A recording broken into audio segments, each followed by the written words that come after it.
Religion versus spirituality. Okay. So I wanted to make this video because I hear a lot of people speaking about their beliefs. Okay. A lot of people have many different types of beliefs, right?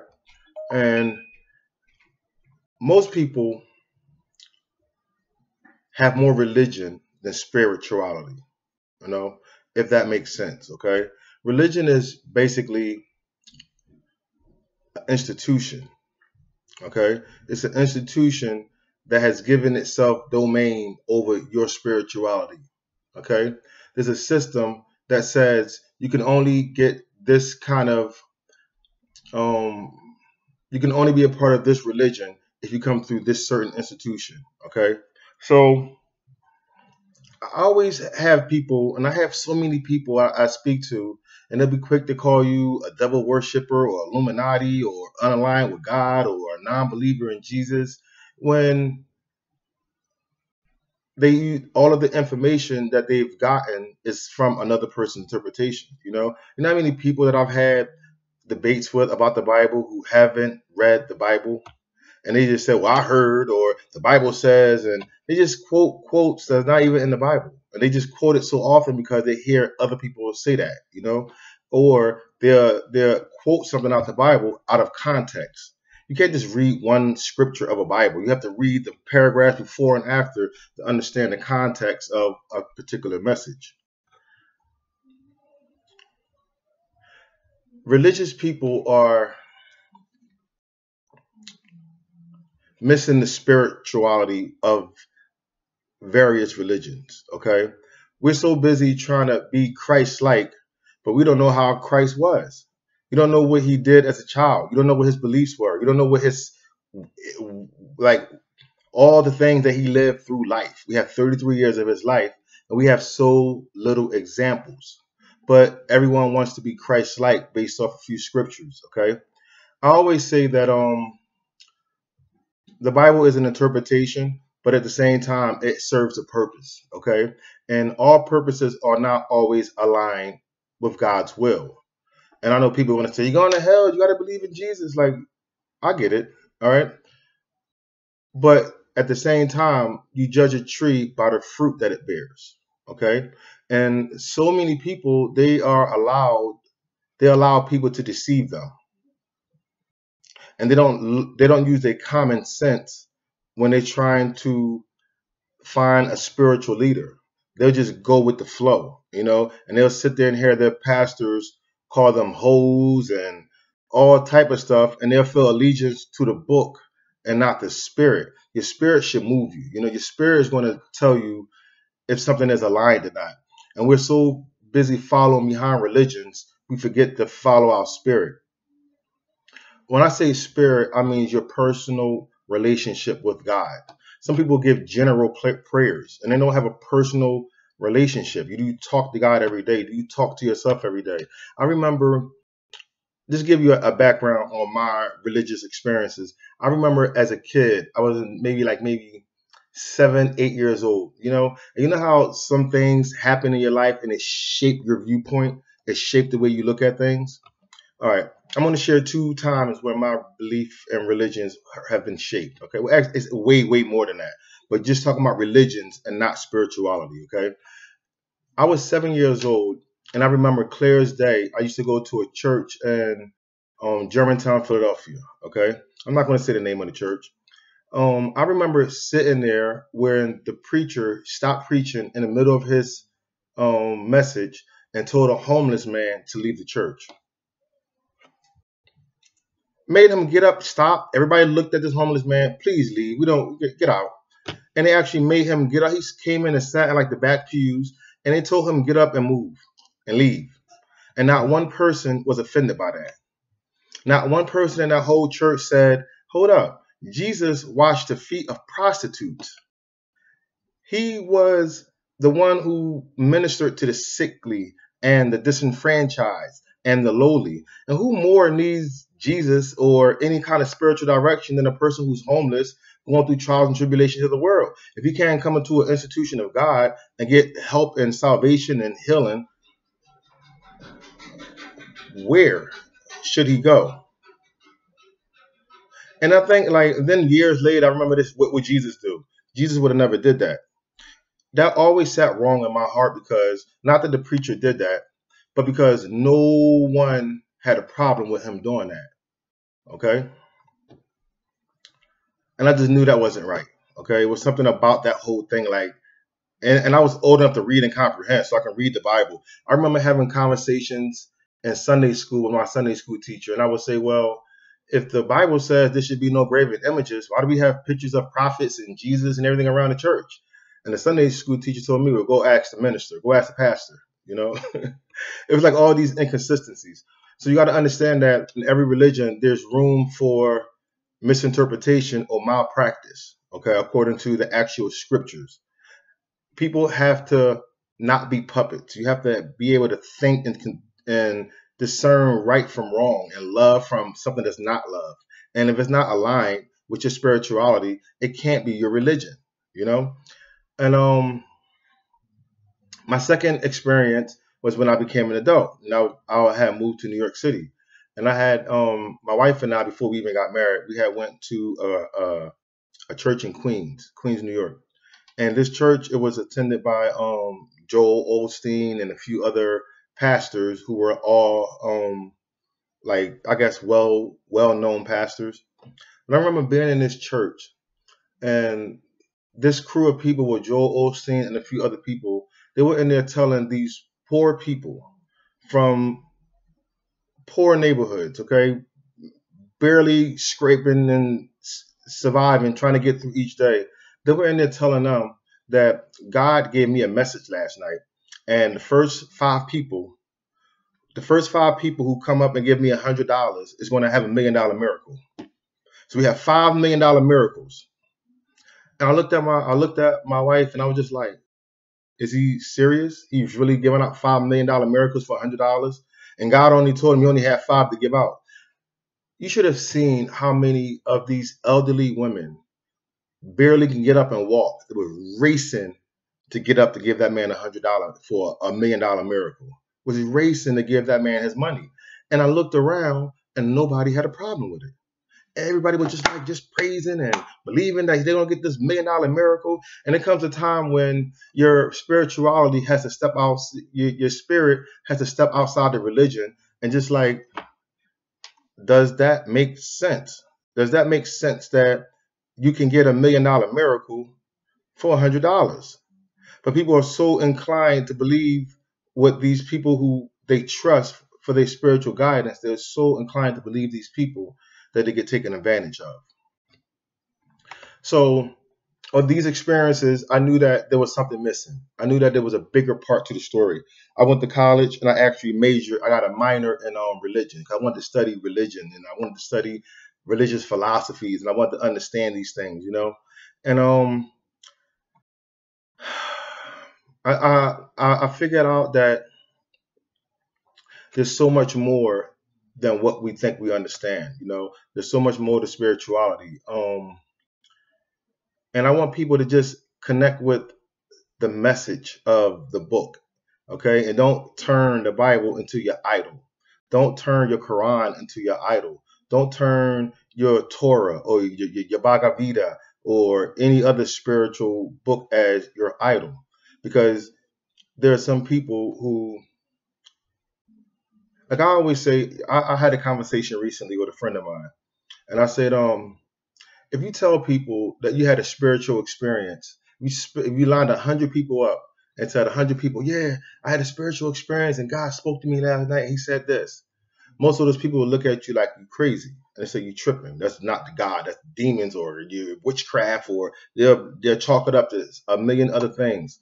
And I was talking to somebody recently, and I'm just like, you know what I discovered recently? Like, the most religious people don't believe their religion. They don't believe their own religion.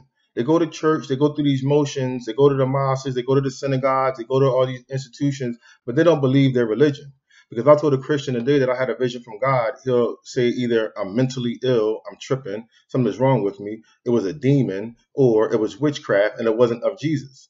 But the Bible is full of these examples of God communicating through people, of God sending messages through people. And I know somebody said, well, you're not Jesus. You can't part mountains. But God gave messages to so many people who weren't Jesus. Yes, there's a history of communication of God and the spirit and man. And when I say history of communication, that's every religion. It don't matter what religion you deal with, if all have stories of God dealing and speaking through man. If I told 100 religious people that, probably 20 of them will actually believe me. And the rest of them will say, no, it's something else. You can't be God, and you're not special enough to have God speak to you. Who do you think you are? You blasphemy, you know? They don't believe that God still communicates. They believe that God had this existence and now he's dead and you can never speak to him or talk to him. He can't manifest, or he can't see you in dreams, or he can't come into your body and give you a message or show you things or give you revelations. They believe that God is almost like non-existent anymore, and whatever happened in the Bible is history and it can never repeat itself, you know? And I always had a problem with that. Like, the most religious people don't believe in spirituality. And that's the weird to me, you know? I don't understand that. Like, if all the people, if I told 100 spiritual people, if you really believe your doctrine, you should believe what I'm telling you. Especially like the Bible tells you, you judge a tree by the fruit that it bears. So if I told you that I have a message of love from a spirit and it had to be of God, you would say, no, there's something else going on. It's not God. Why? Because he told me that love is easy and I should love people, and we have to live like this, and this is what's hurting us, and this is what we need to do, and all of these things that are of good fruit, you would discredit them because why? But you know, when I was a kid, I started looking at spirituality and religion. I started taking it seriously when I saw a movie when I was a kid. Right? It was you know, you have movies that shape the way you think and look at life. There was a movie called The Exorcist, right? And The Exorcist scared the out of me as a kid. But I remember when I watched that movie, it's something that always stood out to me that I never, ever got over. And it was just like, and when that movie comes on, it tells you this is based on a true story. True story. I mean, this woman had these demons possessed on her body, and she was vomiting and walking up ceilings, and that really happened. That's really going on in this world. And I was trying to comprehend that as a kid, you know.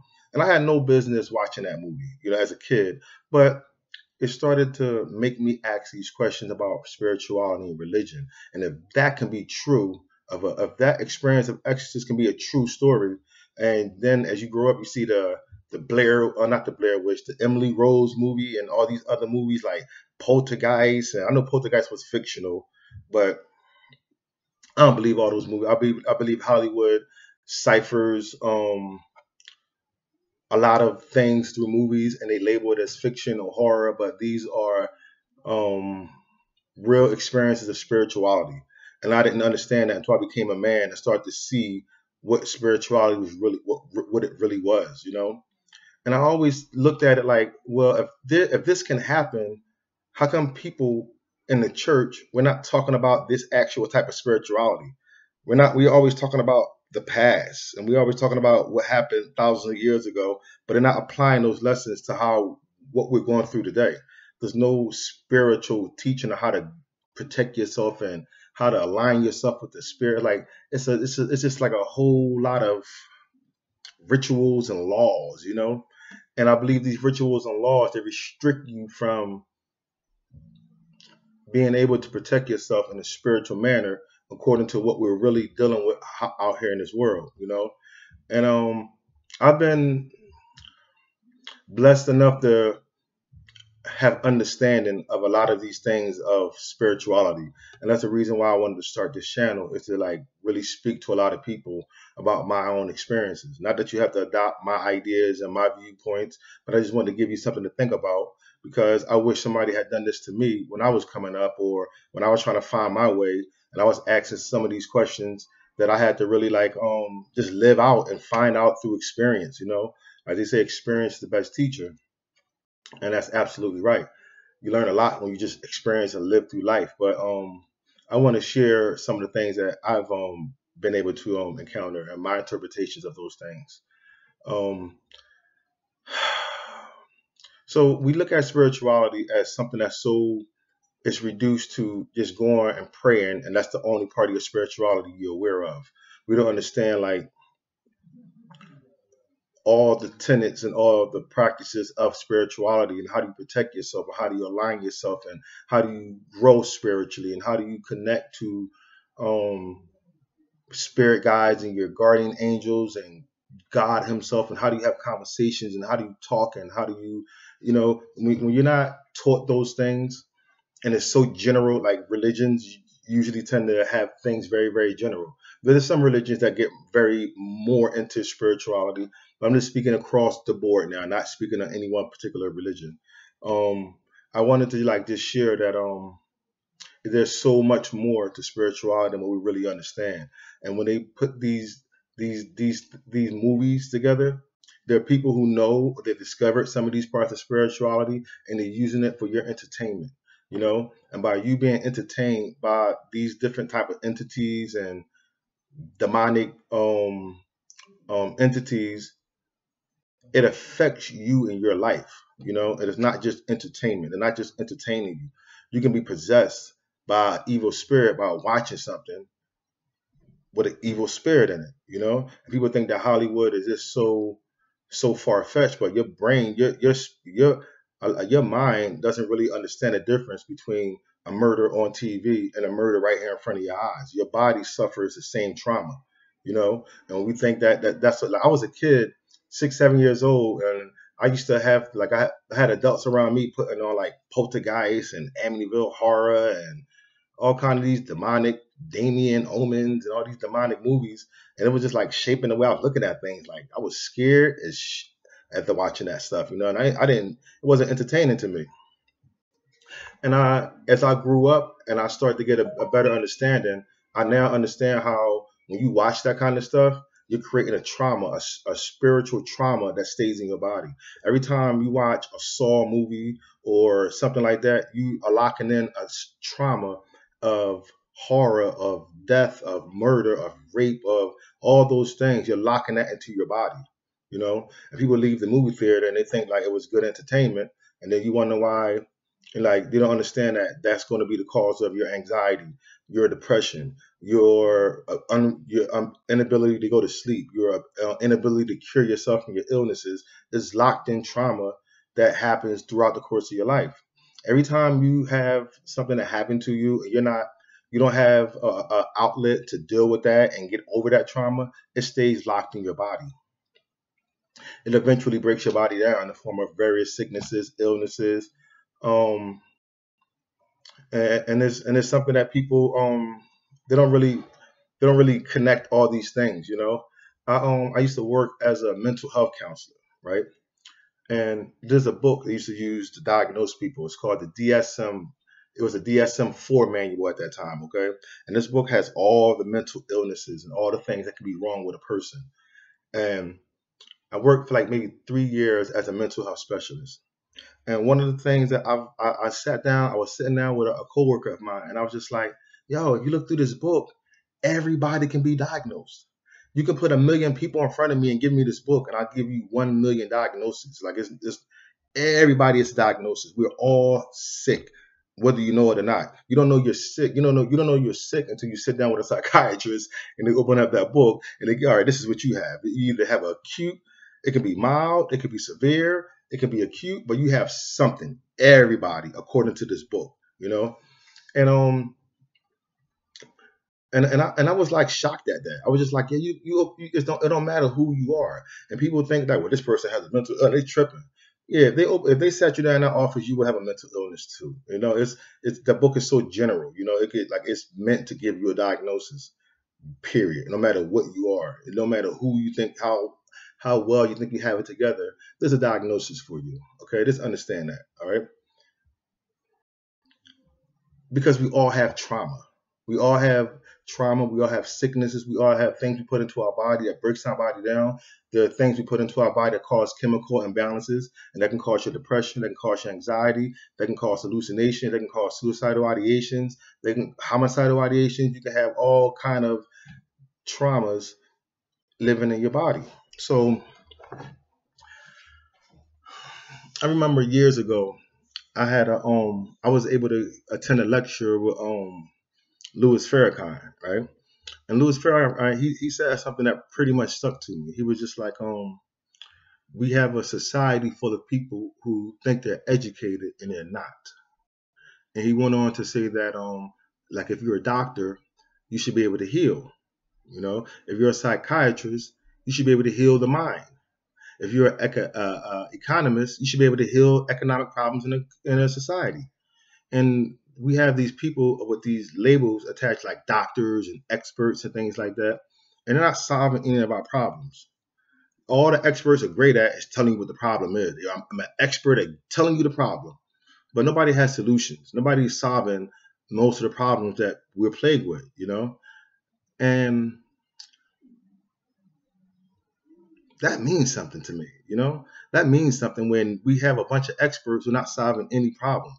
They're not fixing any cancers and illnesses and mental illnesses and problems of the economy and problems of education and problems of war and problems of culture. Like, they're not solving these problems, you know? And it's like,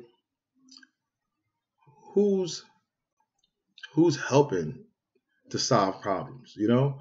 Who's out there like really solving these problems? And I always thought and I always assumed that the spiritual leaders would be the ones that help with these problems. Spiritual leaders will be the ones out there who are saying, no, you shouldn't be shooting these innocent people. You should not be abusing these people. You should not be violating these people. But it's like nobody is saying anything, and there's so many things going on.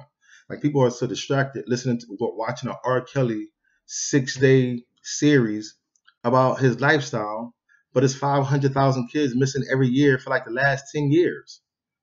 And Lifetime is not doing a special about these kids. Nobody's investigating how 500,000 kids go missing each and every year. Who's investigating that? Where's the Twitter viral outrage on that? You know, it's like we get fed this foolishness and we're so distracted. You know, it's like we have these institutions who see these problems and ignore these problems. You have ministers and pastors driving $60 million jets, and there's kids missing. And nobody's even looking for the kids. They're just living their life and they worried about R. Kelly, who he's dating, and all this foolishness. Like, you need to focus. You need to focus on what's really going on, what they're doing to your kids in these schools, what they're doing to your moms and your daughters and your fathers and your uncles and your brothers in these streets, what the system is doing to your families and your institutions. We need to be worried about those things, you know, like the prison industrial complex and the educational system and the medical field and the food industry. We're worrying about the wrong thing. We're worrying about R. Kelly. Meanwhile, we're getting sick, we're getting murdered, we're getting kidnapped, and we're worried about the wrong thing. So my spirituality makes me focus on those things. You know what I mean? Like, I don't get distracted with foolishness. I don't listen to like everybody is worrying about what Donald Trump is doing. Like, y'all need to be worried about like the bigger picture on things. You know, you need to be worried about like who's controlling Donald Trump and where he's getting his agenda from, you know? And we're so distracted with Donald Trump and these other issues that there's a world.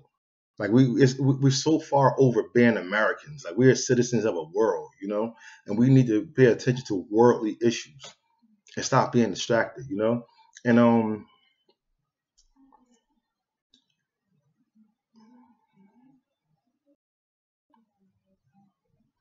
I want people to just take time and just be more spiritual. And when I say be more spiritual, I mean be loved. Like, you wake up in the morning, like, what can I love today? How can I show my love? Like, who can I help today? How can I make a difference today? Like, what can I do to improve this world? And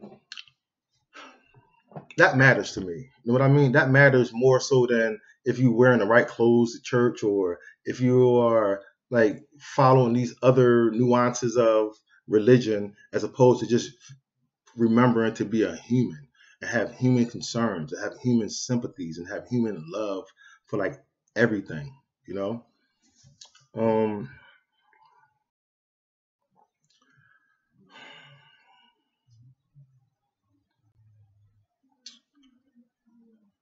that's the message right now. Okay, we're going to keep it short.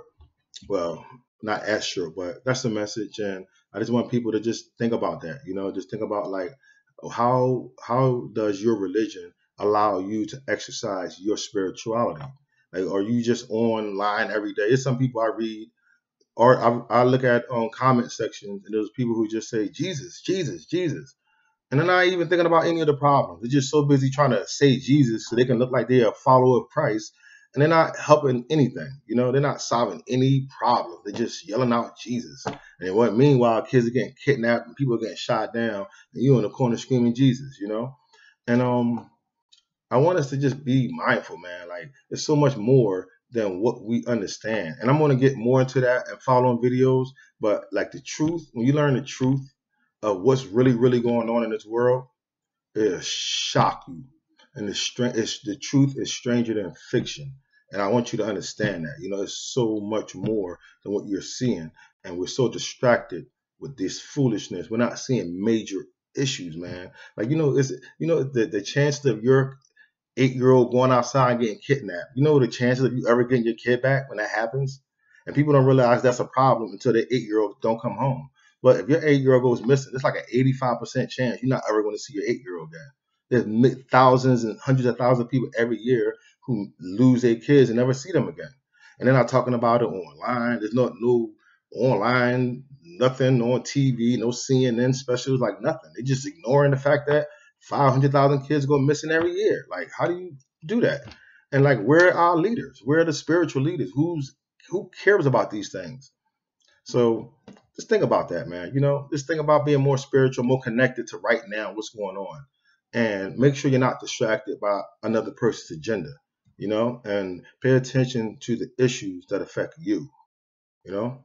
So that's all I want to say for today. Be love. Peace.